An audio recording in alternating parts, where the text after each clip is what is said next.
Ladies and gentlemen, it's my honor and my privilege to introduce to you my friend, Jim Jacobs.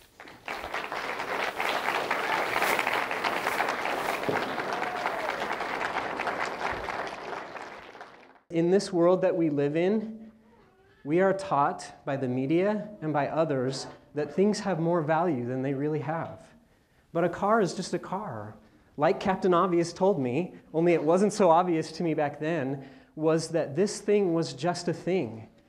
Real life and living doesn't come from things. It comes from the people and the experiences that we have. Get in the lane you want to be in and stay in it. Do you know that most life decisions are best made one time? The decisions that you need to make in life are best made one time. You don't have to make them over and over again. Especially if you're young, you can decide today what you want to do, what you don't want to do, where you want to be. Make that decision once and you never have to make it again. Get in the lane that you want to be in. So young people that are here, I love seeing the kids here, makes my day, is decide now to go to college. Decide now to write that book. Decide now not to do drugs. Decide now to be honest. Decide now not to cheat. See, we live in a world of people that are just doing whatever they want to. They're changing lanes whenever they want to, and it's dangerous. And it causes accidents more than on the road, but it causes accidents in our lives when we don't decide ahead of time what we're going to do. So the second advice was get in the lane you want to be in and stay in it. Jim is an amazing speaker that I think his stories and his insights are really good. They apply to everybody, and I think everybody can learn something from him. Plus he's a really nice guy. Actually, probably about the nicest guy you'll ever meet. Would you please watch yourself, and if you have any situation that produces an emotional hijacking for you, would you please consider taking charge of your life? Would you consider arming yourself with the power of your mind to change your thoughts and then engage in new habitual actions like my little gun? You can do this, and you can eliminate things like road rage from your life. You can eliminate those hard feelings from your life. See, we live in a world of people who are out of control of their emotions, that fly off and get angry at the drop of a hat or at the pounding of a hat against the dashboard, right? That was weeping and wailing and gnashing of teeth. That's what was happening to that guy. He was not happy. And many times we're not happy. And we get ourselves engaged in thoughts that are disturbing and emotions that hurt. And we don't do good things. Think about this. I'm always in control of my life when I'm out of control of my emotions. Said no one ever. I think it was a great launch for Jim's book, and a lot of the stories and personality that came out on stage, people will also be thrilled to find in his book. He truly lives what he's written about, and he's one of the most genuine and authentic people that I've had the pleasure to know. We all got plenty of people around us willing to tell us what we're doing wrong, where we messed up, where you screwed up, where you did it wrong, where you didn't get it right, right? Everywhere we go, we've got someone who's willing to flash on a light and say, hey, there's a problem here with you, right? Anybody got that happening in your life? We're really good. But the problem is that it's not very helpful. It's not very helpful. You know what really is helpful? We need some indicator lights that tell us when we're doing something good, when we're doing something right, when we're doing something positive. Wouldn't we do so much better if we stopped flipping on the idiot lights for each other and started really offering some real help? So I'm here to ask you, please, look at what you could say that was nice to encourage each other. We know with kids that they thrive under encouragement. They love it when you praise them, when you recognize them, when you high five and fist bump them and love them. I can testify to you that us adults do too. We need less idiot lights and more helpful lights. It was a great night. I thought the whole evening was very inspirational. I love the lessons that Jim discussed. I'm looking forward to reading the book. I know Jim for quite a while, and he's always been really an inspirational person, and a lot of what he talked about, especially around no excuses, really resonated with me tonight. We live in this world where we just ignore each other. You guys have all done this. We're walking around scrolling in our phones, right? We're not even paying attention. Have you watched those people? Have you been one of those people?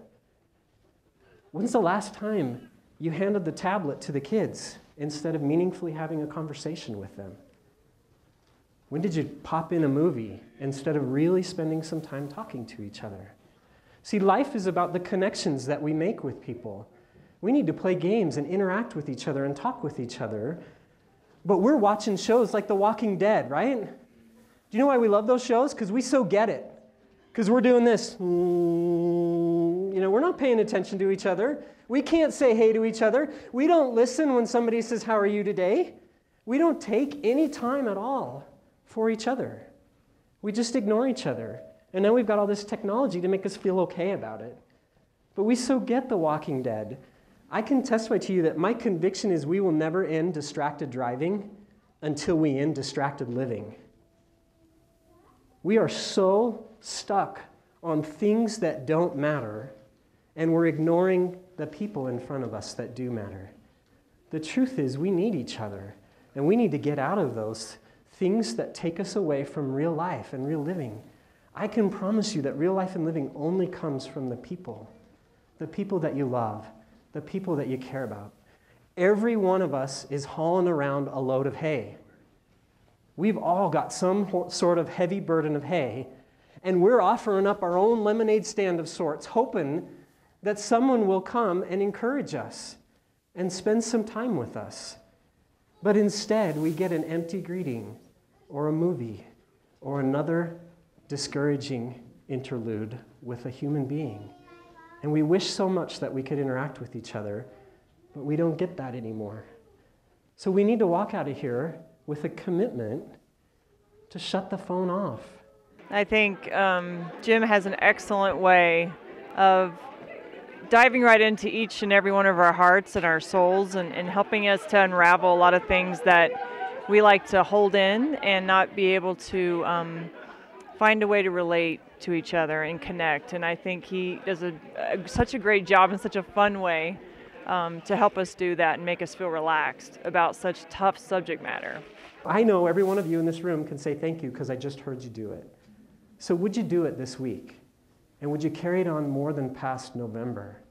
More than past Thanksgiving? This is not just a message about Thanksgiving. This is a message about the power of thank you.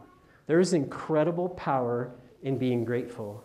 If you don't have the habit of daily recording something that you're grateful on a piece of paper or in a diary or in a journal, then you're missing out on one of the greatest sources of joy in this life.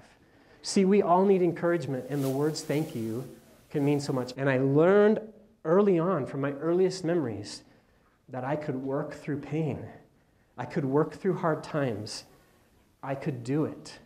And if someone believed in me and encouraged me and thanked me for my effort and my energy, I could do anything. I could accomplish anything. And so I drove that green machine. I think Jim is awesome, and for every motivational speaker that I've listened to, he ranks right up there with the best of them. Jim is one of the most charismatic, fun-loving, best advice kind of people I know. He's just always there with a smile and to offer encouragement even when he doesn't know what you need to be encouraged on. And he's great. He's a blessing in my life. So. See, we're really good at slugging each other and ourselves, aren't we? We're really good at seeing the enemy in the mirror as us, and we like to slug each other. We like to slug ourselves. We like to slug the people around us. We like to beat each other up. We also like to make excuses. Think about the world that we live in. I'm convinced that more than just the dump trucks, that we have too many people walking around with signs on the back of their body that says not responsible for, fill in the blank. Everybody's blaming their parents, blaming their dog, blaming their hair for what's gone wrong in their life. Well, I'm here to tell you that we all have parents, we all have a dog that ate our homework, and we all have bad hair days. I'm sorry, but we got to stop making excuses. We've got to stop making excuses for not living the life that we were meant to live. We've got to stop making excuses for not being happy. We've got to stop making excuses for not making that change in our life that we need to make. And then, after we do that, we need to stop pounding ourselves when we express human weakness and difficulty. See, I've spent my career helping people make changes, and I love to do it because I believe that people can change. I believe that our lives can be different and that we can do things differently. And I thrill in the opportunity to help people change. But I've learned more than anything that change is hard. Change is difficult. And we're not going to get any better at it if we keep making excuses and we keep slugging ourselves.